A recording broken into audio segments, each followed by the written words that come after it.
Have you ever wondered what it felt like to look into the eyes of a wolf and see not a predator, but possibility? To reach out a trembling hand, to fangs that could tear flesh, and instead find a friend?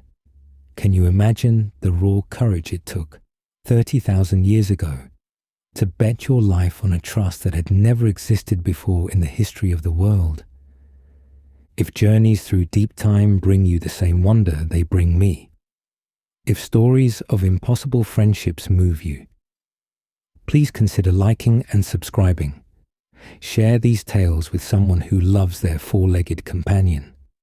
And tell me in the comments, what's your pet's name and how did they choose you? Because let's be honest, we all know who really does the choosing. I am the Chrononaut. I drift through time. And tonight I bring you a memory that changed everything. The moment when wolf became dog, when predator became protector, when two species looked at each other across a chasm of instinct and fear and chose to leap. This isn't a story of taming, it's a story of partnership, born in the brutal cold of a Siberian ice age, when survival meant breaking every rule nature had ever written. Close your eyes. Listen for the howl that became a whimper. We're traveling back to the silence at the dawn of the greatest friendship on earth. 30,000 years ago, silence was the sound of death.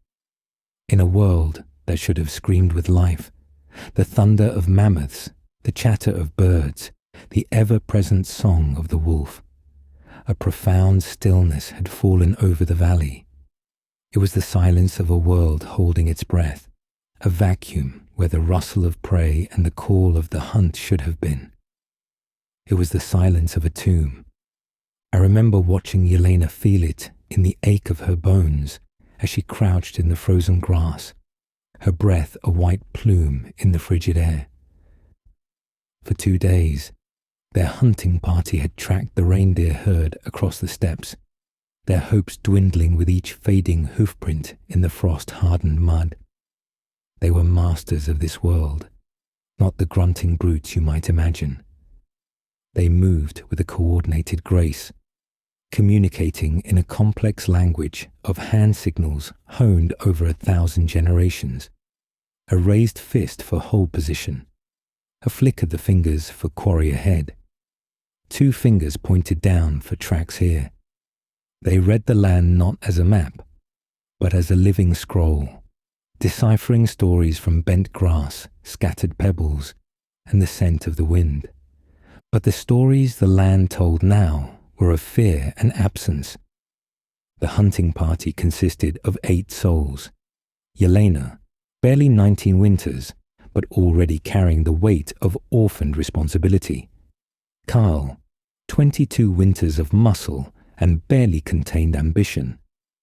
Old Oleg, whose weathered face mapped 63 winters of survival, and 5 others whose names time has stolen but whose courage deserves remembering. They moved like ghosts through the morning mist, each step calculated, each breath controlled. The tracks are cold, Oleg rasped, his voice thin as a winter reed. He ran a gloved finger along the edge of a hoofprint, reading its message like sacred text. The depression was sharp-edged, not soft, made when the ground was frozen solid in the deep night, not in the relative warmth of day. 3 days, maybe 4, they were running, not grazing. See here. He pointed to the spacing between prints. Full gallop, something spooked them. Kael, the band's strongest hunter, slammed the butt of his spear onto the frozen ground in frustration. At 22 winters, he was a man carved from pragmatic flint and hard-won muscle, his ambition a fire that burned too hot. His face was all angles and hunger, not just for food, but for the respect that came with being the band's primary provider. Every failed hunt was a personal insult to his identity. "They are weak," he grunted, not looking at anyone in particular, but his words were spears aimed at Yelena. The spirits favor the strong. We have grown soft, listening to women's counsel, and the prey hides its face from us. It was a calculated cruelty.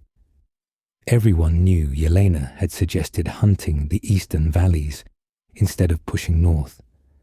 Her mother, dead 2 winters now from the coughing sickness, had taught her to read the subtle signs, the way birds gathered, how the moss grew on stones, the patterns in the ice crystals.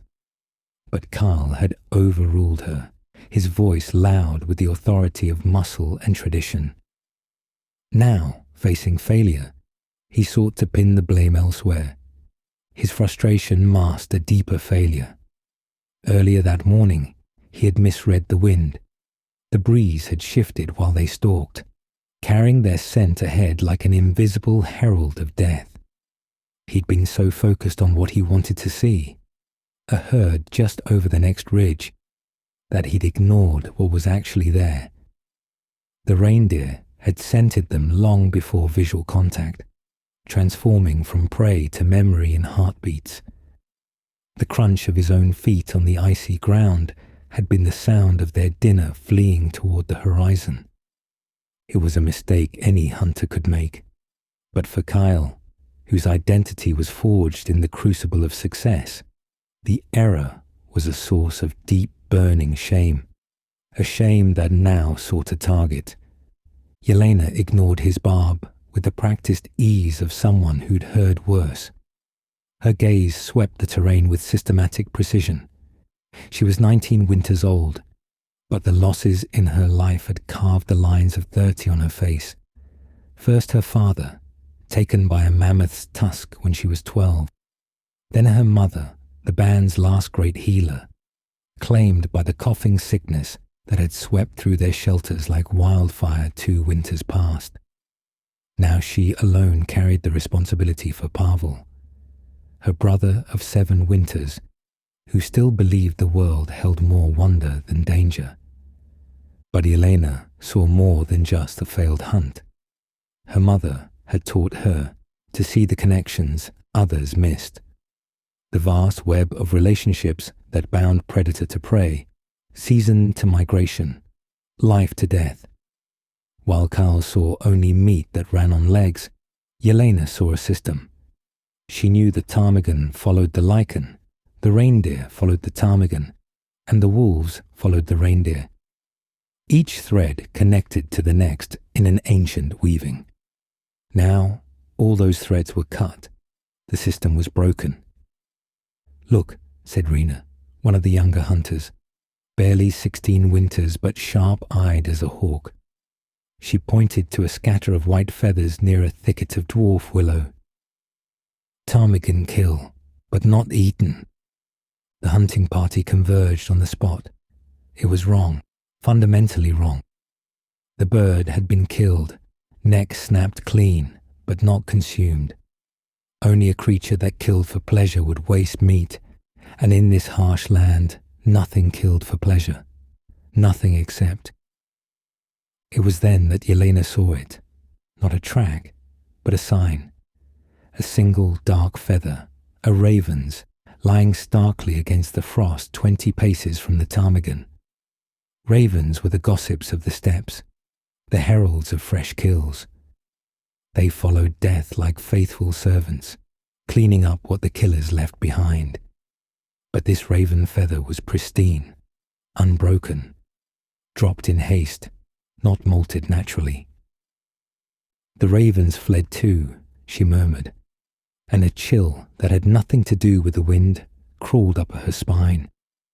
She moved toward the feather, her instincts humming with a low-grade dread that seemed to emanate from the very ground. The others followed, their earlier bickering forgotten in the face of accumulating wrongness. The land here felt different, charged with an almost electrical tension, as if the earth itself held its breath. Behind a copse of skeletal birch trees, they found the answer to the silence. It was a bull reindeer, magnificent even in death, its antlers, each the length of a man's arm, tangled in the branches above like a crown of bone. But it wasn't the death that stole their breath. Death was their daily companion, respected but not feared. It was the manner of the killing. The body was torn open with surgical precision, a few choice organs devoured, heart, liver, the fatty deposits around the kidneys. The rest was left to rot. This wasn't a kill for hunger. This was a statement, a message written in blood and viscera that said, "This is my domain. I kill when I choose. I eat what I please. Fear me." Amphilagus, Oleg whispered, the name scraping past his lips like a curse. The great eater, the cave lion. Beside the carcass, pressed deep into the earth with a weight that spoke of incredible mass, was its paw print.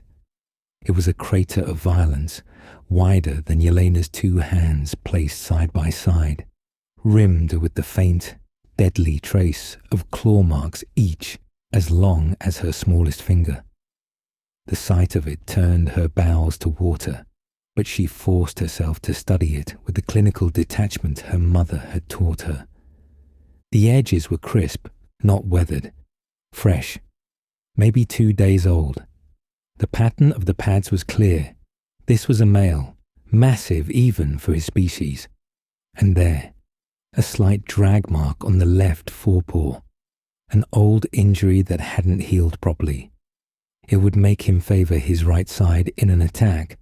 Her mother's teaching whispered in her mind, knowledge that might mean survival if they met.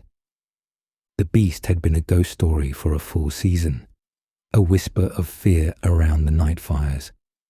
Hunters spoke of glimpsed shadows, of finding kills like this, wasteful, taunting. Some said it was a demon, not an animal, that the spirits had sent it to punish them for some forgotten transgression. But Yelena knew better. This was no supernatural horror. It was something far worse. An intelligent predator that had learned it need not fear humans. "There's more," said Kael, the party's best tracker after Oleg. His face had gone pale beneath its windburn. He pointed to a series of marks in the soft earth near the carcass. It played with the body. After the kill. See these drag marks? It moved the carcass 3 times. And here, he swallowed hard. It sharpened its claws on the birch, like it was practicing. The implications hung in the air like frozen breath. This wasn't just a predator. It was a predator that was perfecting its craft, learning, adapting, using the reindeer herds not just as food, but as bait to draw other prey, wolves, bears, and yes, humans.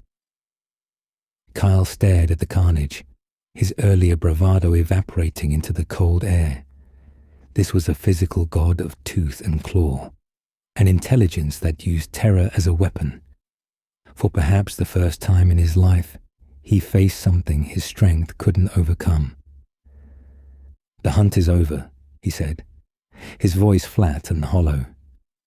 It was the sound of a strong man admitting his strength was not enough. But Yelena heard something else in his tone, a dangerous edge.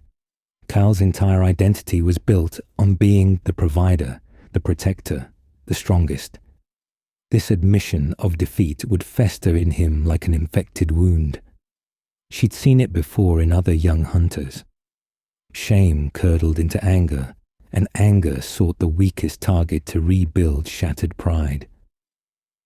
As they prepared for the long walk back to camp, Yelena noticed something else. Wolf tracks circling the kill site, but never approaching. The pack had been here, drawn by the scent of blood, but they'd kept their distance. Even the wolves feared the great eater. But there was something odd about the tracks. They were too few. A healthy pack should show 7, maybe 8 sets of prints. She counted only 3. Where were the others? The silence, she said suddenly. The realization hitting her like a physical blow. It's not just the prey. The wolves aren't singing. When did we last hear them? Oleg's weathered face creased deeper with worry. 4 nights passed, maybe 5. I thought it was the coming storm. But Yelena knew better. Wolves sang for many reasons: to coordinate hunts, to reinforce pack bonds, to warn rivals, to celebrate. A silent wolf was a frightened wolf, and if entire packs had gone silent. It's hunting them too, she breathed. The lion. It's not just driving away our prey.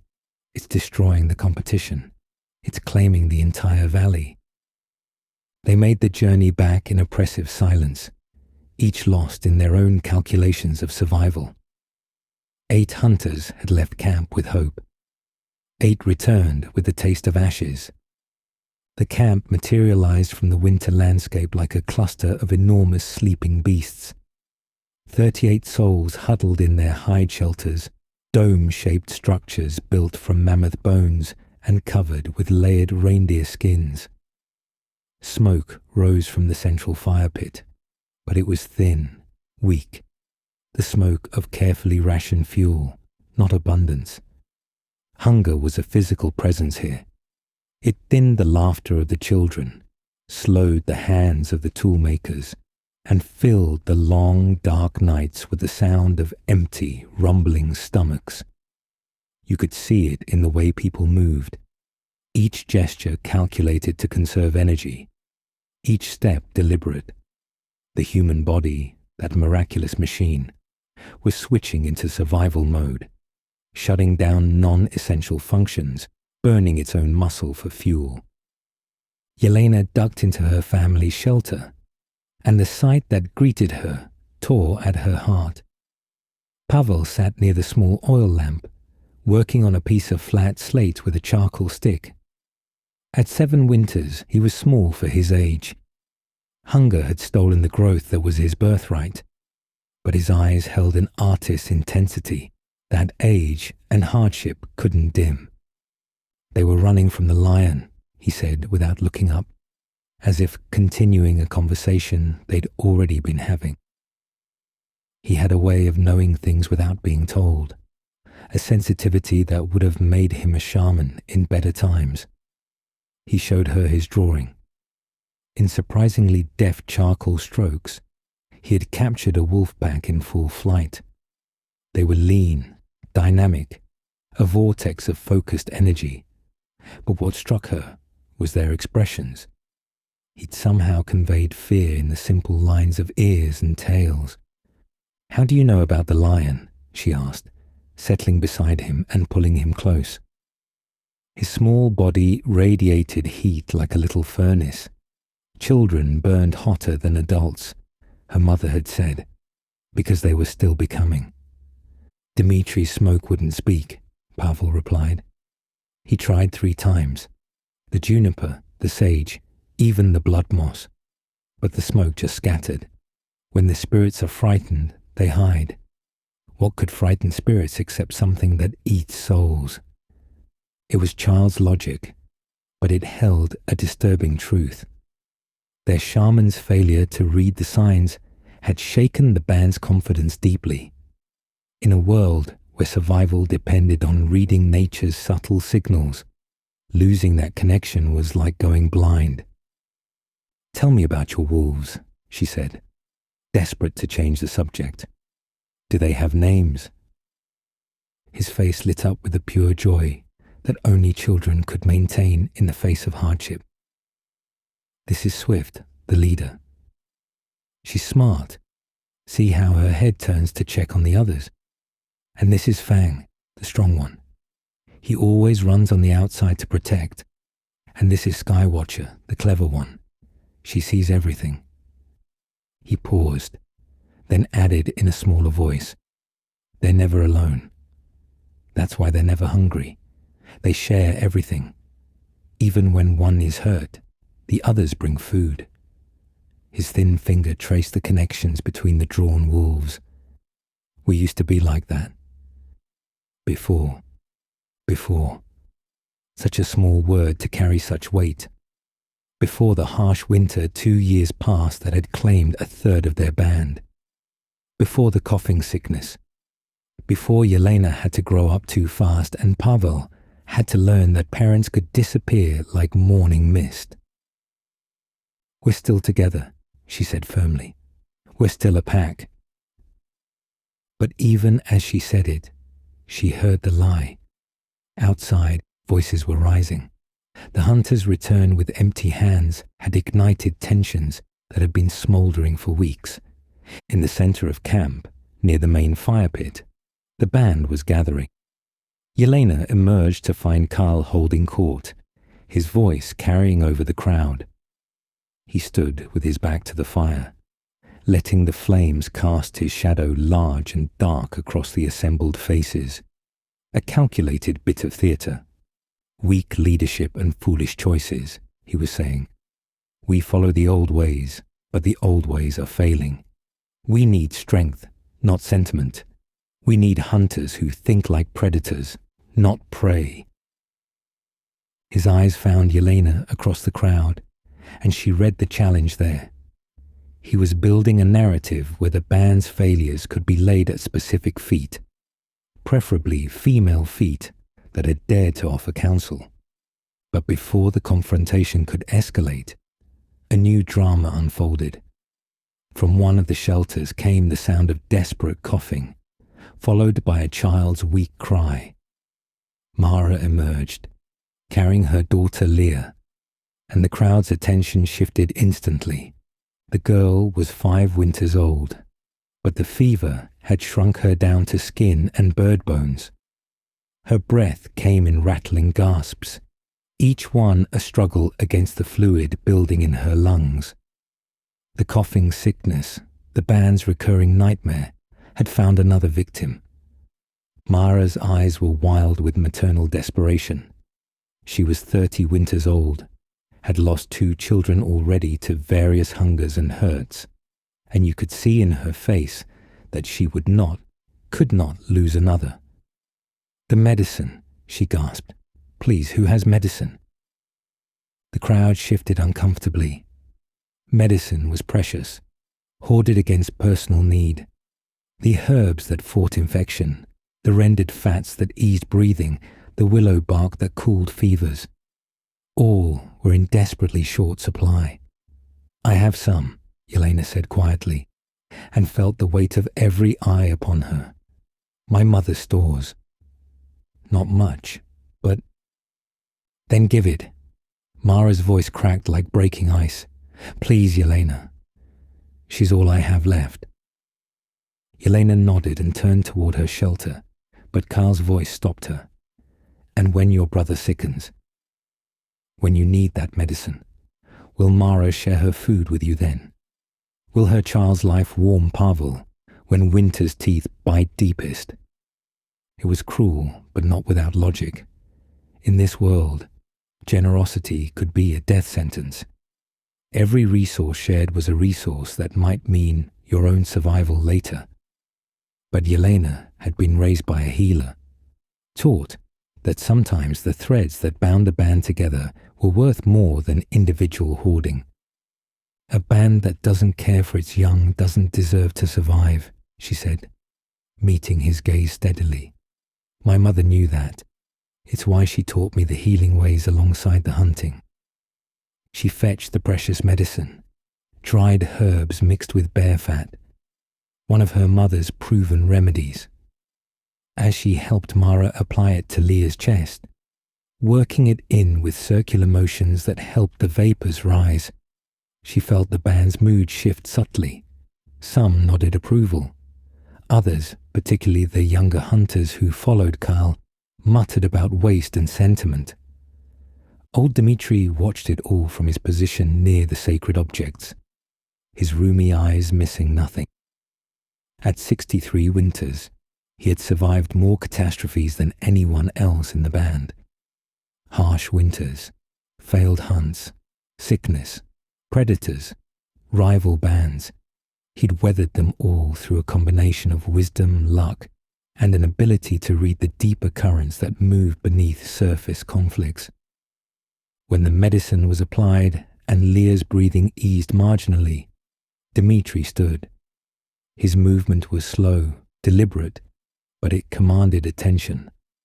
The shaman's authority was different from a hunter's, not based on strength, but on connection to the forces that moved the world. "I will try the smoke again," he announced. His voice carried the weight of tradition, generations of his family who had served as the band's connection to the spirit world. "Perhaps with the hunters returned, the spirits will speak." He prepared his sacred bowl with shaking hands that betrayed his own doubts. The juniper went in first, for wisdom and clarity, then sage, for cleansing and truth. Finally, with great reluctance, he added the blood moss, the rarest ingredient, saved for times of desperate need. It was said to compel the spirits to answer, even when they preferred silence. The band gathered in a circle, children held close, adults leaning forward. This was more than divination. It was a reaffirmation of their connection to the forces that govern their world. If the smoke spoke, it meant they were still part of the greater pattern. If it remained silent, Dimitri lit the mixture with a brand from the fire. The smoke rose, thick and pungent, carrying the sharp scent of juniper and the metallic undertone of blood moss. He began to chant, words in the old language that predated their current speech, sounds that connected them to the first grandmothers who had learned to read the signs. The smoke rose straight for a heartbeat, 2, 3. Then it began to writhe, twisting into shapes that might have been meaningful. Dimitri leaned closer, his eyes streaming from the acrid fumes, desperate to read something, anything. But the wind, which had been still all day, chose that moment to gust. The smoke scattered instantly, dispersing into nothingness before any pattern could form. The sacred bowl went out with a sad little hiss. The silence that followed was deafening. Even the skeptics had hoped for something, some sign that their suffering had meaning, that the spirits hadn't abandoned them entirely. The failure of the ritual was worse than any failed hunt. It suggested they were truly alone. "The spirits are confused," Dimitri said finally, his voice barely above a whisper. "Or they have turned their faces from us. My line has read the signs for 100 generations, and I see nothing." His admission of failure hit the band like a physical blow. If their connection to the unseen world was broken, what hope was left? They were just animals now, clever animals perhaps, but animals nonetheless, subject to the same brutal mathematics of predator and prey that governed all life. In that moment of despair, Yelena noticed Pavel had crept close. He tugged on her fur wrap and whispered, "The spirits aren't gone. They're just scared, like the wolves. When I'm scared, I hide too, but I always come out when someone is kind to me." Child's wisdom or child's fantasy? Yelena didn't know, but she held him tighter and wondered if perhaps the answer lay not in the old ways, but in something new, something as unprecedented as the silence that had fallen over their valley. The night deepened, and the band dispersed to their shelters with empty bellies and emptier hopes. But the darkness wasn't done with them yet. Yelena woke to the sound of labored breathing. The shelter was pitch black. Their oil had run out 2 days ago, and clouds obscured the moon. But she didn't need light to know what she was hearing. Pavel's skin, when she reached for him, burned with fever. "No," she whispered, the word torn from her gut. "No, not him. Not now." His breathing had the telltale rattle of fluid in the lungs. The coughing sickness, the same demon that had claimed their parents, had sunk its claws into her brother. In the mathematics of survival, she'd just given away medicine that might have saved him. Kael had been right. Sentiment was a luxury they couldn't afford. But she couldn't think about that now. Pavel needed her. She held him close, feeling his small body shake with each struggling breath, and made a decision that would have been unthinkable even days before. She would hunt, alone, in the pre-dawn darkness, in the fog that was already creeping in from the river valley. It was beyond foolish. It was nearly suicidal. But desperation had its own logic. The small game snares she'd set days ago might have caught something. Even a single ptarmigan would give her broth to strengthen Pavel, fat to mix with what little medicine remained. And if she met the lion, well, perhaps a quick death was better than watching her brother drown in his own lungs. She dressed in silence, each movement careful not to wake Pavel. Her mother's medicine pouch went around her neck. Her best spear, flint-tipped, perfectly balanced, filled her hand. She slipped from the shelter into a world transformed by fog. The mist was thick as wool, muffling sound and hiding shapes. She could barely see 3 paces ahead, but she knew this land in her bones. 20 steps to the camp's edge, 50 to the first marker stone. Turn left at the lightning-struck pine.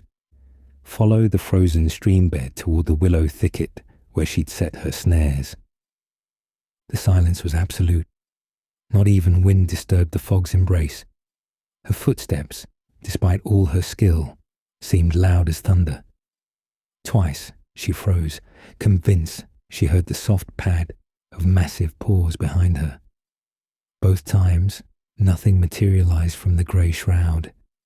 The first 3 snares were empty, not even torn, just empty, as if the small game had vanished entirely. The 4th snare made her heart sink. It had been torn apart with casual violence. The braided sinew snapped like thread. The ground around it was churned into muddy chaos. Something had been caught, had struggled, had been taken. As she knelt to examine the tracks, trying to determine what had stolen her catch, a sound cut through the fog that made her blood freeze. A whimper, high, sharp, filled with pain. Close, dangerously close. Her hand tightened on her spear. An injured predator was unpredictable, desperate. The sound came again, and this time she could identify it. Canine, young, and unlike any wolf cry she'd heard before. There was something in it that spoke not just of physical pain, but of a deeper anguish. Every instinct screamed at her to flee, but something else, something her mother had nurtured in her, whispered curiosity. What could wound a wolf pup in a land where the pack protected its young with savage dedication? And why did it linger here, so close to human territory, instead of seeking its family? She followed the sound through the fog, each step a negotiation with terror.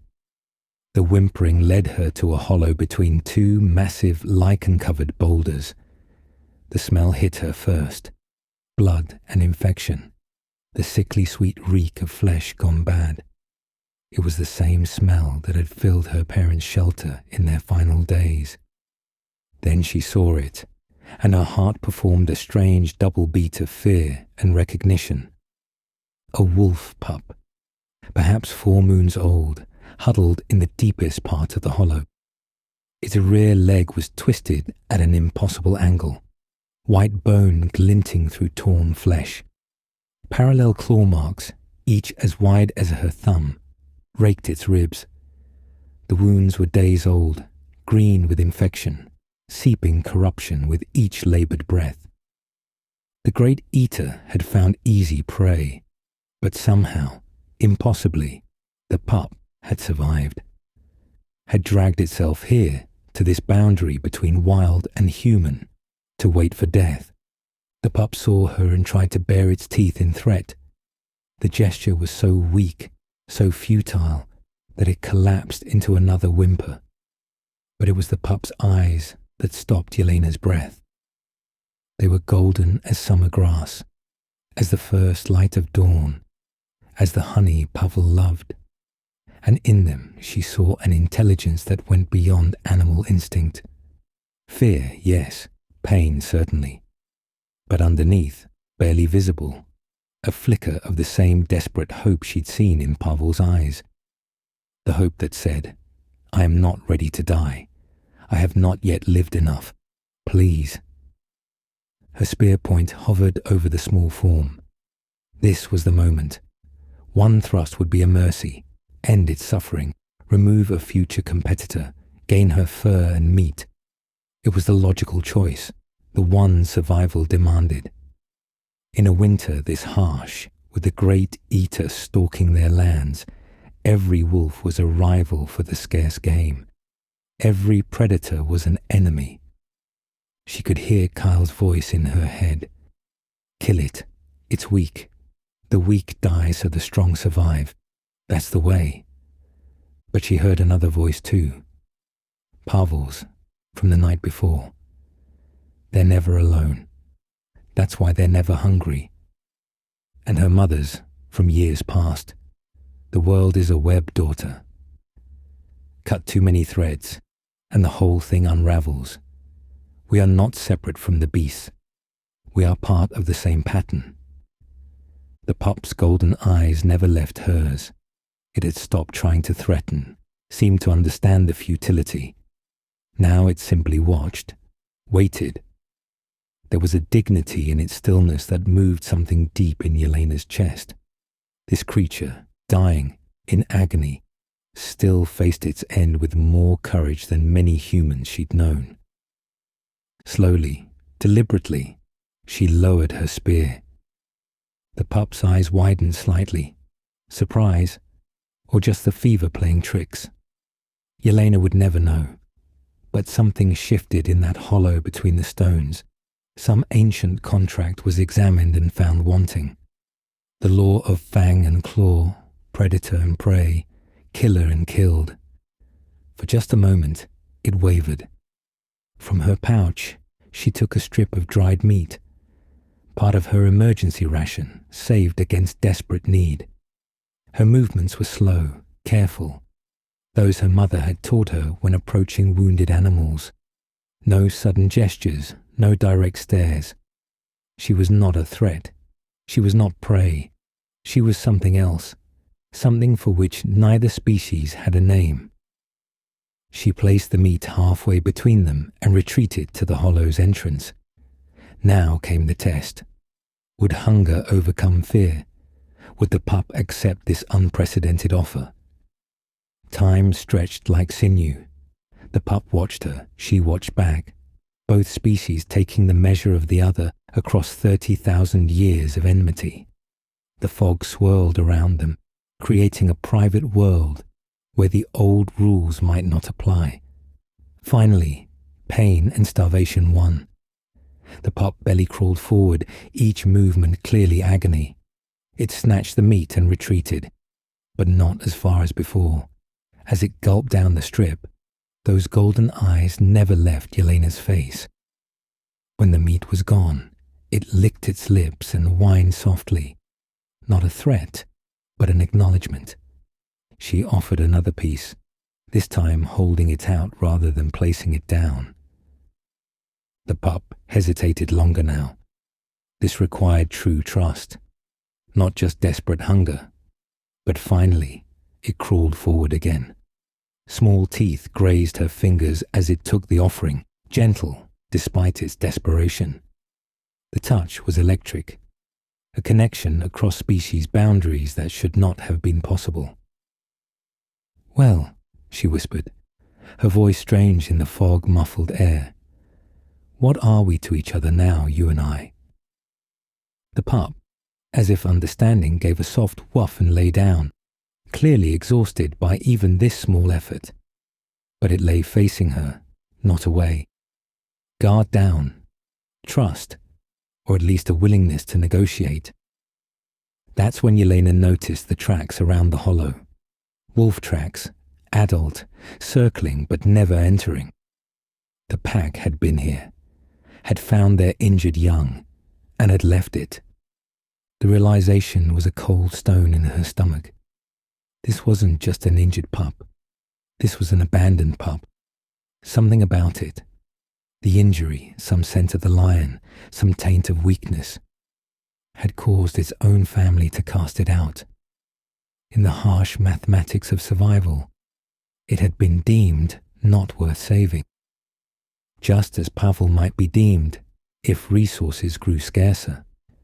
Just as she herself might be deemed if she showed too much sentiment, too much of her mother's healing wisdom instead of a hunter's pragmatism. In the pup's abandonment, she saw her own possible future, and in that recognition, her decision crystallized. "I won't leave you," she said softly. "We who are abandoned must make our own pack." But even as she spoke, she heard footsteps in the fog. Human footsteps, moving fast, careless of noise, her name being called in a voice sharp with anger and fear. "Yelena! Where are you, girl? What madness?" Kael burst through the fog like an avalanche, spear raised, face twisted with fury. He took in the scene in an instant. Yelena crouched by a wolf pup, feeding it their precious meat. And his expression went from anger to disgust to something darker. "You fool," he snarled. "You weakling fool. While children starve, you feed the enemy." His spear point swung toward the pup, and Yelena moved without thinking. She placed herself between them, her own spear raised. It was madness. Kael was stronger, faster, more experienced, but she stood her ground. "Stand aside," he ordered. "I'll end this stupidity and drag you back to face judgment. The band will see what comes of women thinking they know better than hunters." "No." The word came from somewhere deep, some well of strength she hadn't known existed. "This is my choice, my kill or my mercy. That's the law. The law is for proper prey, not this." He gestured with his spear, and the pup whimpered, trying to drag itself deeper into the hollow. And in that moment, in that small sound of fear, Yelena heard an echo. Pavel's whimper when the fever took him. Leah's gasping breaths. Every small, frightened thing that the strong deemed unworthy of protection. "Then I claim it as prey," she said, the words coming unbidden. "I claim it as my hunt, my capture. And I choose not to kill. That is my right as hunter." Kael's face went dark as thunder. She'd trapped him with his own traditions, turned the law against him. But she could see him calculating, looking for a way around it. "You were always too soft," he said finally, "like your mother.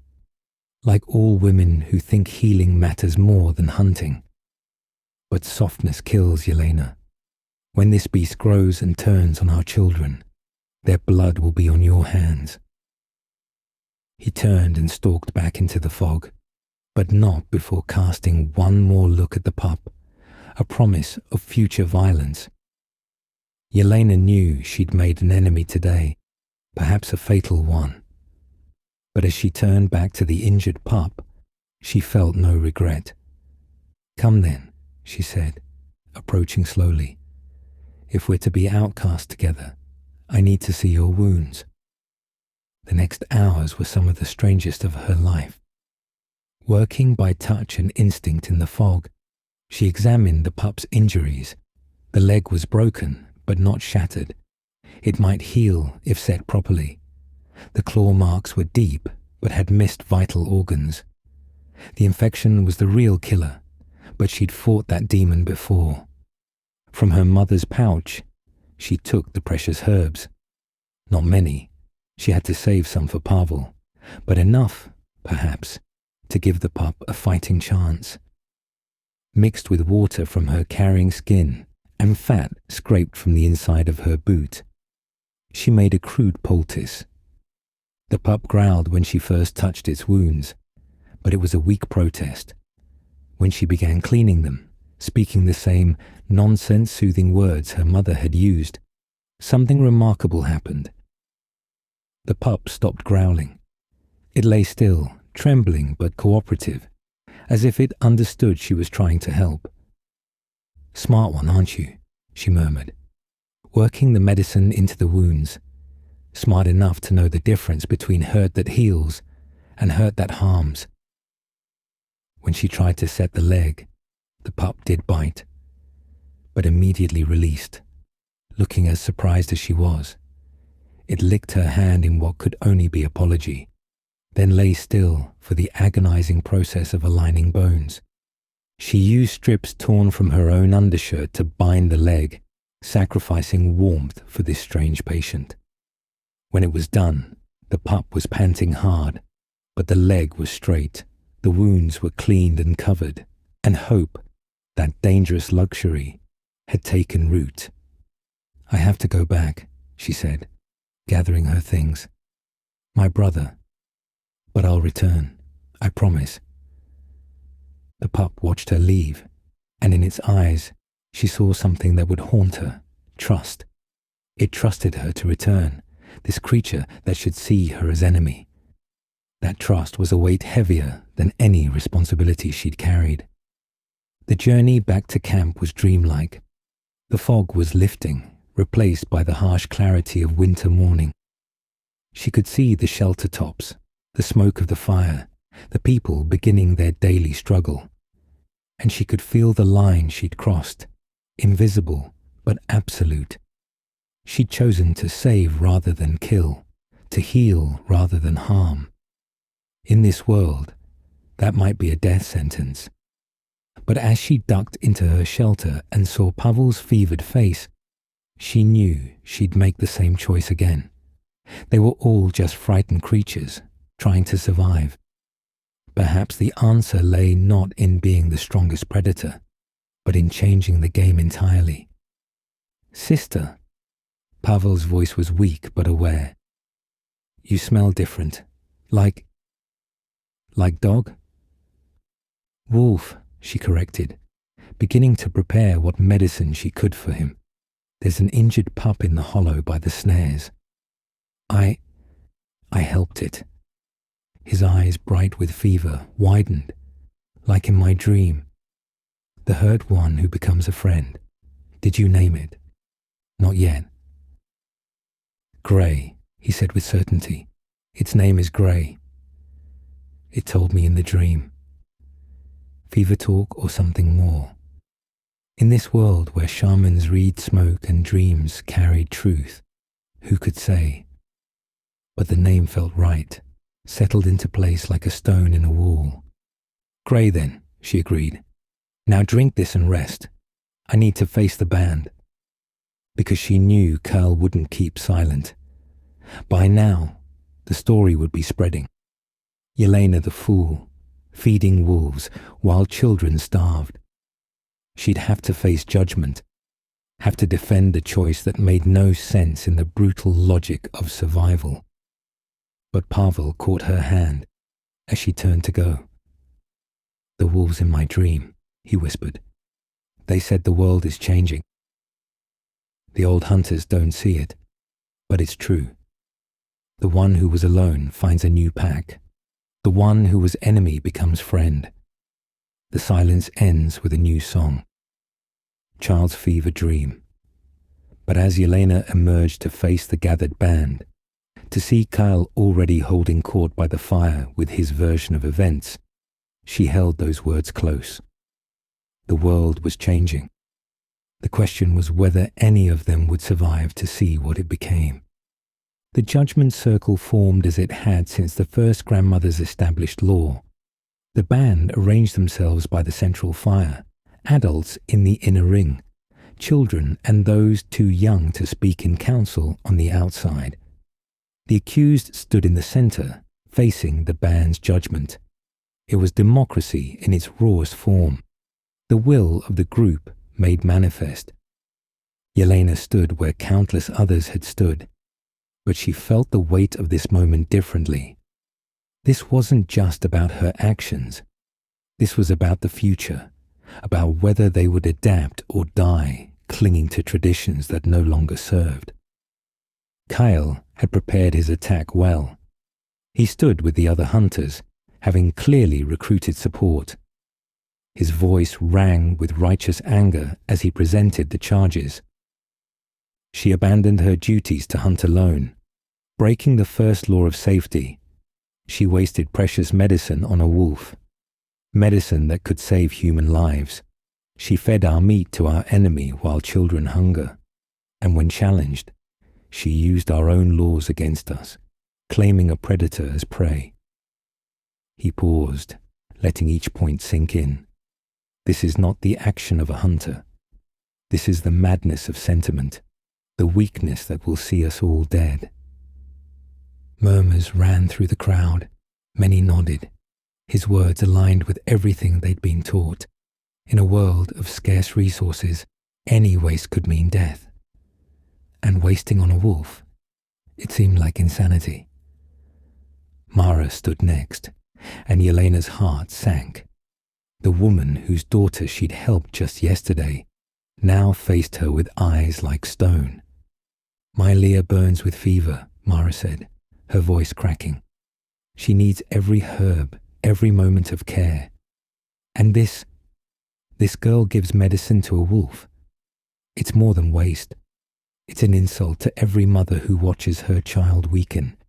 It's spitting in the face of the spirits who already turned from us." The crowd's murmur grew darker. Mara's words carried the weight of primal emotion, a mother's rage at anything that might threaten her child. It was powerful, almost impossible to argue against. Others spoke. Young hunters allied with Kael painted her actions as feminine weakness. Older women worried about the precedent. If they started caring for wolves, where would it end? Would they be feeding bears next? The arguments piled up like stones, each one reasonable, logical, aligned with tradition. Finally, Dmitri raised his hand for silence. The shaman's word carried weight beyond his years, the accumulated wisdom of his lineage. He looked at Yelena with eyes that seemed to see through flesh to soul. "Speak, child," he said simply. "Tell us why you did this thing." Yelena took a breath, feeling the weight of every eye upon her. She thought of the pup's golden eyes, of Pavel's fever dreams, of her mother's teachings about the web that connected all things. "You say the old ways are failing," she began, her voice steadier than she felt.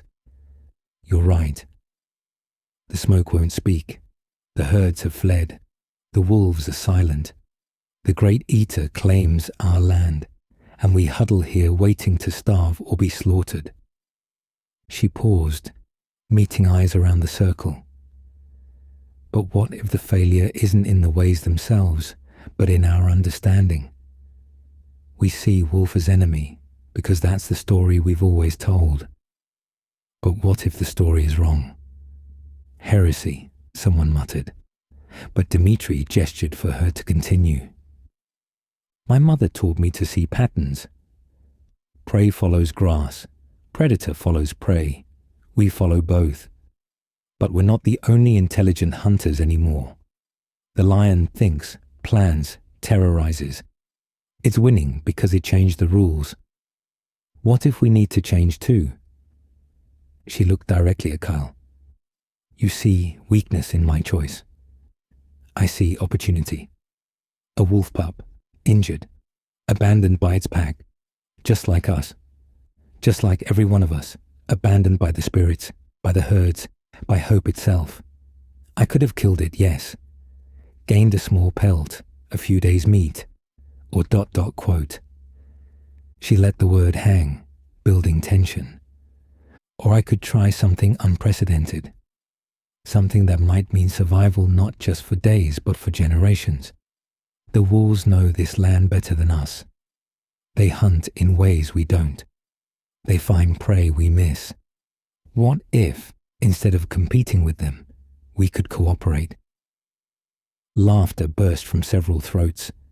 The idea was so absurd, so contrary to everything they knew, that it could only be madness. Wolves were wolves, Humans were humans. The boundary was absolute.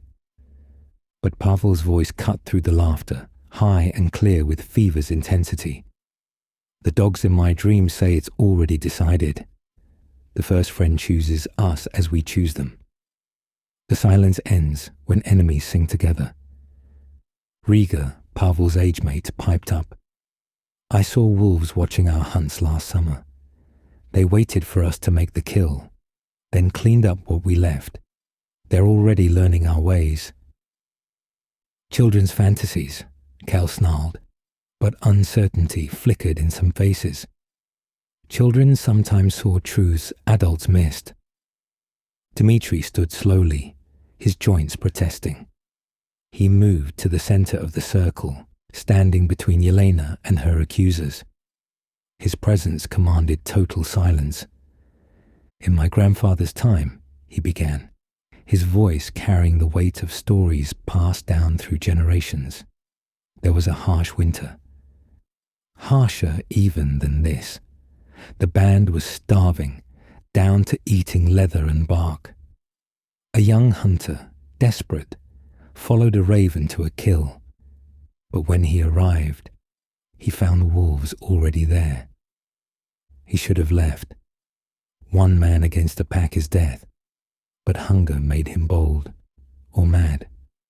He approached slowly, empty hands showing, and the strangest thing happened. The wolves looked at him, at their kill, at him again. Then they moved aside, just enough. Let him cut a share. He returned the next day and the next. Sometimes the wolves found kills, sometimes he did. They shared. Not as friends, the story's clear on this. As two drowning beings clinging to the same log. When spring came and prey returned, the arrangement ended. The wolves went back to the wild, but the band survived.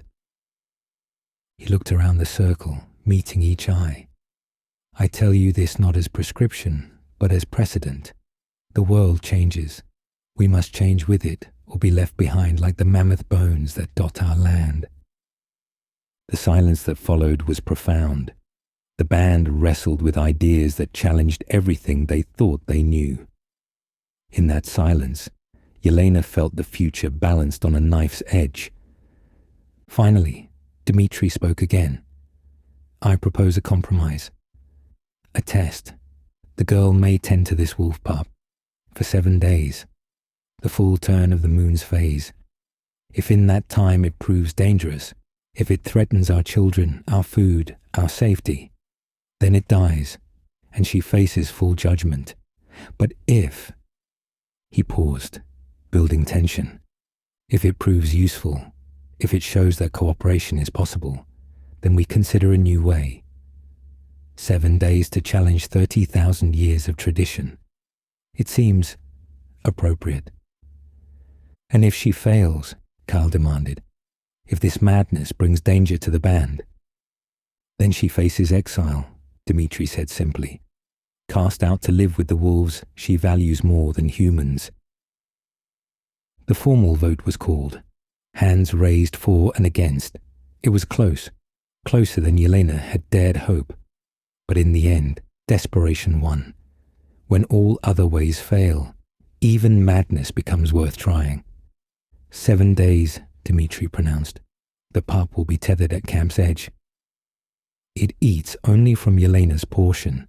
No communal food wasted. Any sign of aggression, any threat to the band, and the test ends immediately. Does the accused accept these terms?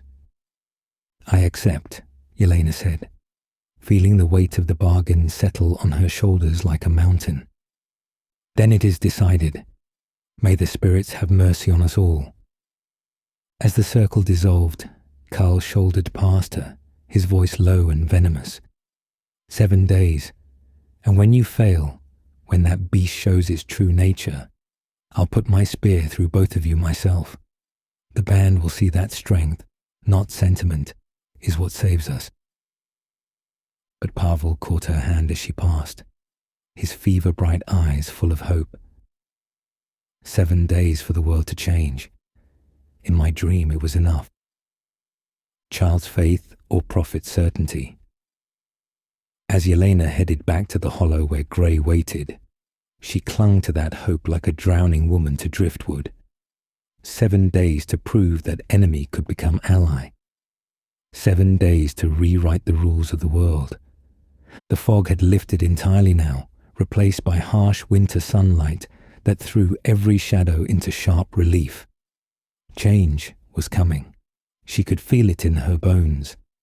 The question was whether any of them would survive to see what shape it took.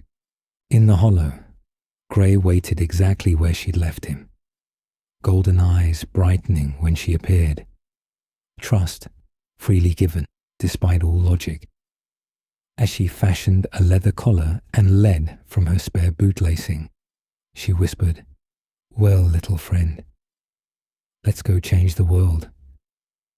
The pup whined softly and licked her hand, and in that small gesture of connection across species lines, the future began. The first day tested everything Yelena thought she knew about wolves, trust, and the boundaries between species.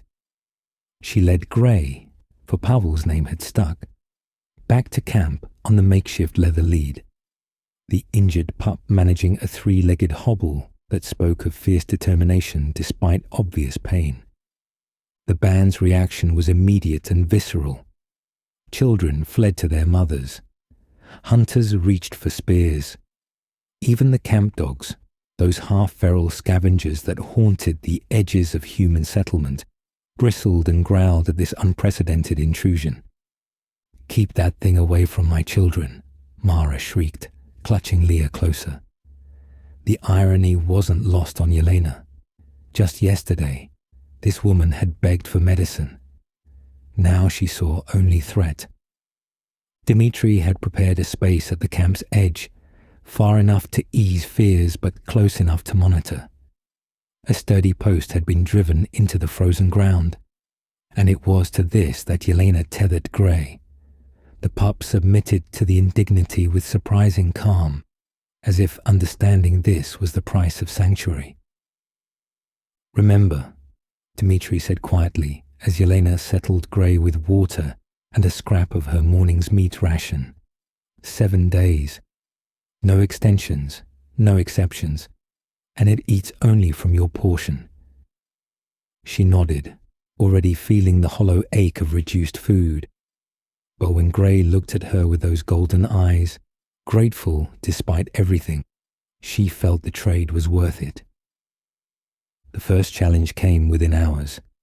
The camp children, led by the bold and curious, crept closer to observe this strange new addition.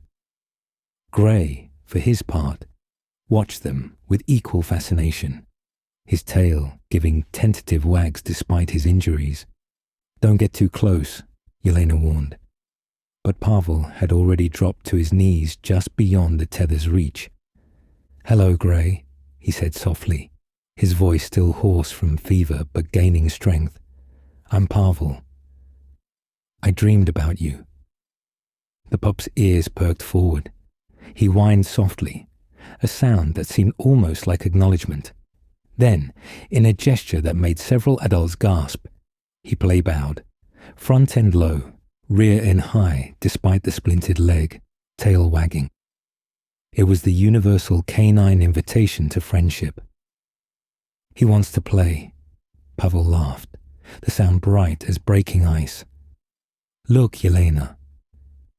He's not scary at all, but not everyone was charmed. Kael made his presence felt throughout the day, never approaching directly, but always watching, always commenting just loudly enough to be heard.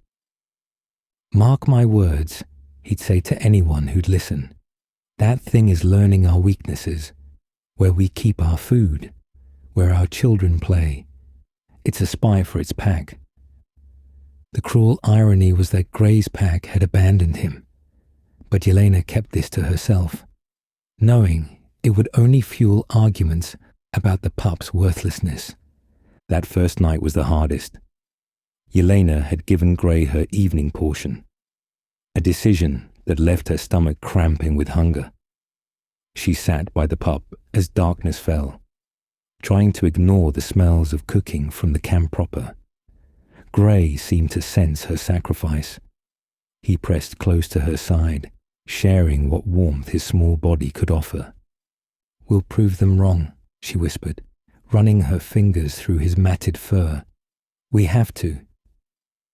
But doubt gnawed at her like her empty belly. What if Kael was right? What if she'd let sentiment override sense? What if? Gray's tongue on her hand interrupted the spiral of worry. He gazed up at her with absolute trust, and in that moment, she found her resolve.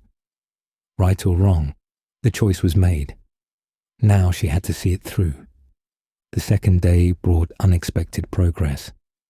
Gray's fever had broken in the night, and though he was still weak, his eyes were clearer.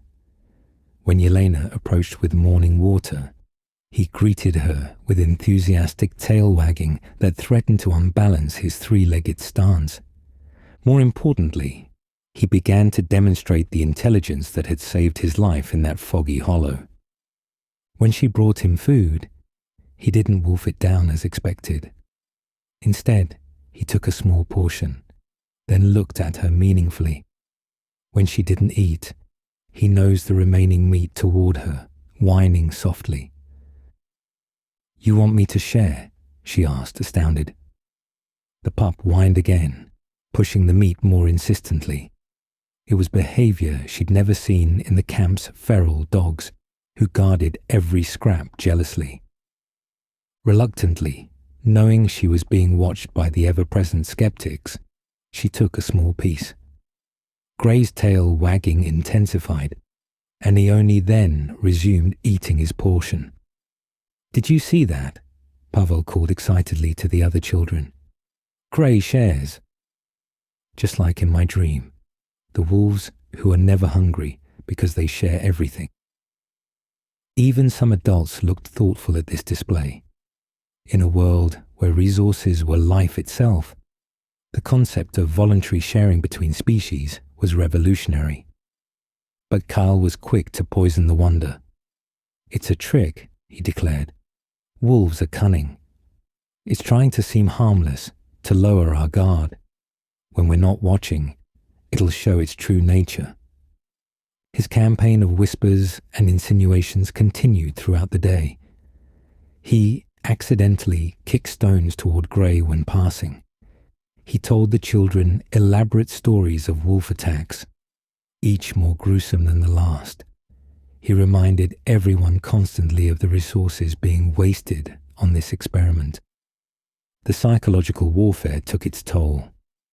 By evening of the second day, fewer children came to visit Gray. Adults gave the tethered pup a wider berth. Even those who'd shown initial interest began to distance themselves. But Pavel remained loyal, spending every free moment near Gray. His health was improving rapidly, whether from the medicine finally working or from the joy of having a friend, Yelena couldn't say.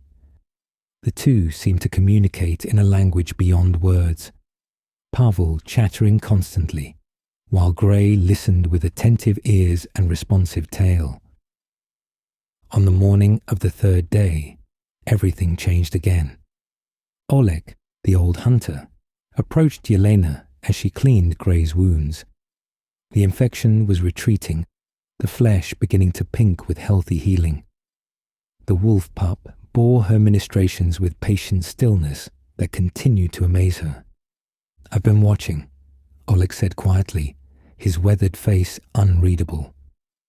"My grandfather used to tell stories about the time before time, when the boundaries between human and animal were thinner. He said the first shamans learned their magic from the wolves." Yelena looked up, surprised. Oleg rarely spoke, and never about the old stories. He said wolves could teach us to hunt better, to read the weather, to know when danger approached. But we grew proud, decided we were above the beasts, and in that pride, we lost something. He studied Gray with eyes that had seen 6 decades of winters. Maybe it's time to remember what we forgot. Before Yelena could respond, a commotion erupted from the camp's center. Hunters were returning, and from their dejected postures, the news wasn't good. Another failed hunt, another day without significant meat. The band's reserves dwindled toward nothing, and winter showed no signs of loosening its grip. 3 days of your experiment, Kael announced loudly as the hunters gathered to clean their weapons. And what do we have to show for it? A tame wolf who eats our food while we starve. How many more days before we admit this madness? Murmurs of agreement rippled through the crowd. Empty bellies made for short tempers and shorter patience.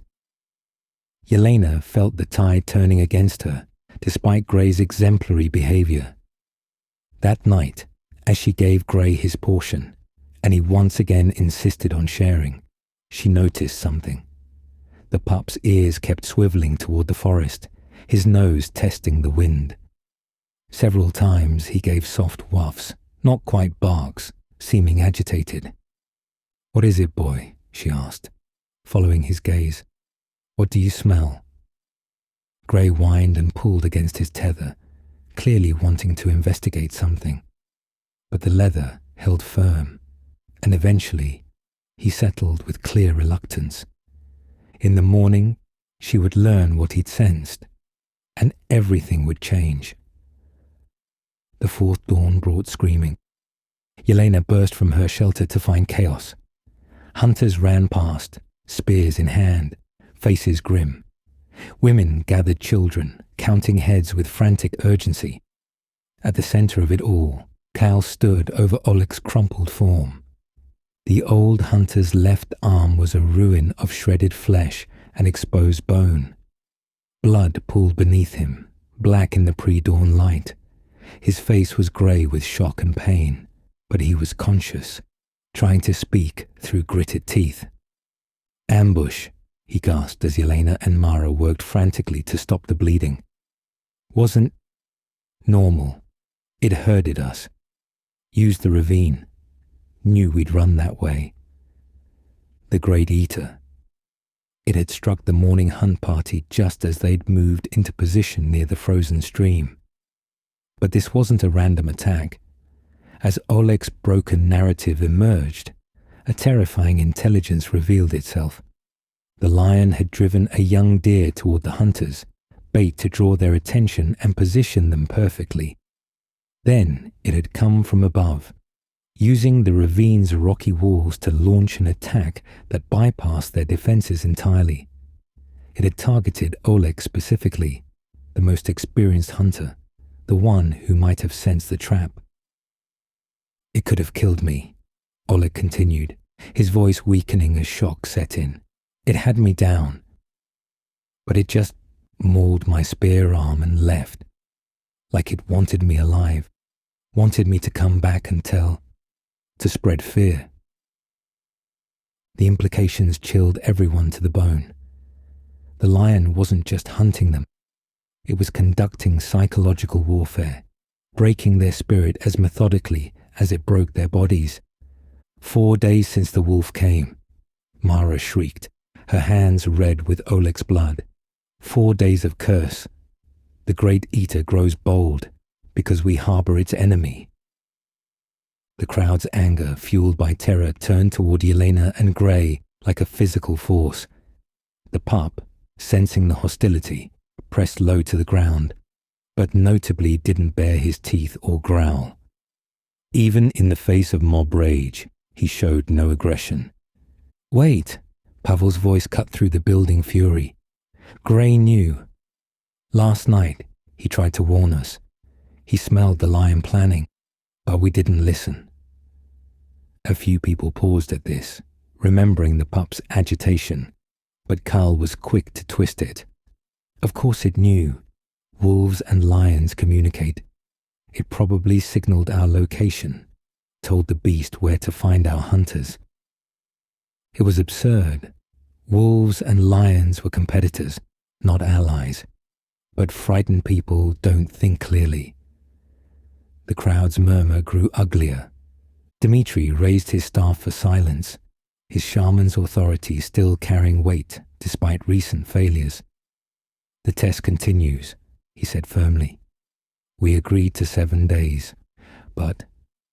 He looked at Yelena with heavy eyes. "If there is another incident, any incident that can be connected to the wolf's presence, the test ends immediately." Yelena nodded, her heart sinking. She knew Kael would manufacture an incident if needed. Time was running out faster than the agreed-upon days. That afternoon, as she treated Gray's improving wounds, Oleg's son approached. Mikhail was a quiet young man, thoughtful like his father. He squatted just outside Gray's reach, studying the pup with intense curiosity. "My father wants to see your wolf," he said simply. Yelena's eyebrows rose. "Oleg. But he's wounded. He should rest. He insists. Says it's important. Will you bring the wolf?" It was a risk. Moving Gray through camp, especially to tend a man wounded by their mutual predator, seemed like courting disaster. But something in Mikhail's expression suggested this was more than an old man's whim. She untied Gray's tether, keeping the lead tight. The pup seemed to understand the gravity of the situation, moving quietly beside her without his usual attempts to investigate everything. The camp parted before them like water before a stone, faces showing mixtures of fear, disgust, and morbid curiosity. Oleg lay in his family's shelter, his ruined arm bound and splintered. He should have been delirious with pain and blood loss, but his eyes were sharp when they entered. "Bring him closer," the old hunter commanded. Yelena obliged, though every instinct screamed danger. An injured human and a wolf, even a young injured wolf in close proximity, went against every rule. Gray approached the wounded man with extraordinary care, his movements slow and deliberate. He sniffed toward Oleg's bandages, then did something unprecedented. He lay down, belly to ground. An army crawled forward until he could rest his head on Oleg's uninjured hand. A soft whine escaped him, not fear, not threat, but what could only be described as sympathy. Oleg's eyes widened. "In my grandfather's stories," he said softly, "the first shamans could speak with wolves. They said wolves knew pain, knew loss, knew fear, just as we do. I never believed." His fingers moved slightly, stroking Gray's head. "This one understands I'm hurt. He grieves with me." "Father," Mikhail warned, "if others see..." "Let them see," Oleg said, with surprising strength. "I've lived through 63 winters by reading signs. This wolf pup is no curse. He's an opportunity we're too frightened to grasp." He looked at Yelena. "The old ways are failing because we've forgotten their true meaning. We think we're separate from the beasts, above them. But we're all just trying to survive. The lion knows this. It's using our division against us. Maybe it's time we learned the same lesson." His words carried the weight of hard-earned wisdom, but Yelena knew they'd fall on deaf ears if the band couldn't see past their fear. She needed something more dramatic than philosophy. She needed proof. That proof came on the 6th day in a form no one expected. Pavel's fever had fully broken, and he'd spent the morning playing near Gray. The pup, despite his healing injuries, had proven remarkably gentle with the boy. They'd developed a game where Pavel would hide objects and Gray would find them. The wolf's superior nose making it hardly a challenge, but delighting the child nonetheless. It was during one such game that Gray suddenly froze. His hackles rose, not in aggression, but in alertness. He oriented toward the camp's northern edge, a low growl, his first sign of hostility, rumbling in his throat. Pavel, wise beyond his years, didn't run. "What is it, Grey? What's wrong?" The pup pulled against his tether, clearly wanting to investigate. This time, Yelena didn't hesitate. She'd learned to trust his senses. She untied him, keeping firm hold of the lead, and followed his urgent pulling. They didn't have to go far. Just beyond the camp's sideline, hidden in a shallow depression, lay the partially eaten carcass of a young caribou. Fresh. Killed within the hour. But that wasn't what made Yelena's blood run cold. The kill bore the great eater's signature, the surgical precision, the careful placement. But this time, there was more. Stones had been arranged around the carcass in a rough circle. Branches were propped to create sightlines toward the camp. It was a blind, a hunting blind. The lion had been setting up an ambush point. It had been planning to use the carcass as bait to draw hungry humans into a carefully prepared killing ground, and it would have worked if not for Grey's warning. Yelena's mind raced. She needed witnesses, needed others to see this before Kael could twist it into something else. "Pavel," she said urgently, "run back. Get Dmitri, get your father, get anyone who will come. Quickly." As the boy ran, she studied the setup more carefully. The intelligence behind it was terrifying. The lion had learned their patterns, knew their desperation would override caution. It was playing a long game, wearing them down psychologically and physically. Grey stayed alert, nose testing the wind, clearly tracking something she couldn't sense. His body language suggested the lion was gone, but not far. Watching, perhaps, to see if its trap would spring. When Dmitri arrived with several others, including a reluctant Kael, their reactions were immediate and visceral. "Spirits preserve us," the shaman breathed, taking in the scene. "It's learning. Adapting. This isn't natural behavior." "The wolf found this?" Mikhail asked, having supported his father to see for himself. "He knew something was wrong," Yelena confirmed. "Led us right to it." Even Kael seemed shaken by the evidence of the lion's intelligence, though he rallied quickly. "Convenient," he muttered. "Perhaps too convenient. How do we know the wolf didn't—" "What?" Oleg interrupted, his voice sharp despite his weakness. "Arrange stones with paws? Prop branches with a broken leg?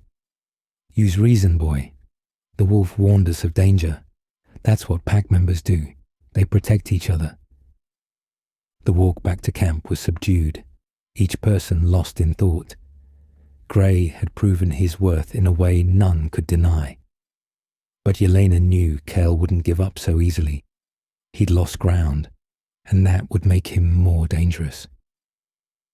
That evening, something remarkable happened. As the band gathered for their meager meal, several people approached Yelena with small offerings. A strip of dried meat here, a piece of fat there. Not much, no one had much, but the gesture was clear. Grey had earned a share. "He's proven useful," one woman said simply. "Maybe the old stories Dmitri told were true. Maybe cooperation is possible." For the first time since the test began, Yelena felt real hope. They were seeing past their fear to possibility. Even some of Kael's supporters looked thoughtful rather than hostile. Grey accepted the offerings with tail-wagging gratitude, but continued his practice of sharing with Yelena. The sight of wolf and human eating side by side, each ensuring the other had enough, was powerful. Children began to creep closer again, fascination overcoming fear. But Kael watched it all with eyes gone dark as winter nights. He'd been challenged, his authority undermined, his strength questioned. In Yelena's experience, nothing was more dangerous than a strong man who felt weak. As the sixth night fell, she kept Grey close. Tomorrow would be the last day of the test. They'd nearly made it, but something in Kael's expression, in the way he huddled with his most loyal followers, suggested the hardest trial was yet to come. "One more day," she whispered to Grey as they settled for sleep. "Just one more day to change the world." The pup licked her hand and curled against her side, but he remained alert, nose toward the forest, guarding against dangers both wild and human. In that vigilance, Yelena saw their future, if they survived to claim it. I am the Chrononaut, and I remember this moment when the future balanced on a knife's edge. 6 days had passed, 6 days of miracles and mounting tensions, of a wolf pup proving his worth, and a young woman proving that compassion could coexist with survival. Tomorrow would bring the final test, though neither Yelena nor Grey could know how final it would be, or what darkness one man's hatred would unleash. But tonight, in this moment I hold forever in my memory, there was hope. A wolf and a human, curled together against the cold, had already changed the world. They just needed one more day to make it permanent. One more day. Rest now, as they rested. For when you return, you'll witness the day that sealed the covenant between our species. The day when poison and loyalty, hatred and love would clash in a battle that echoes still in every dog that greets you at your door. The greatest friendship on earth had 6 days to grow. On the 7th, it would be tested by fire,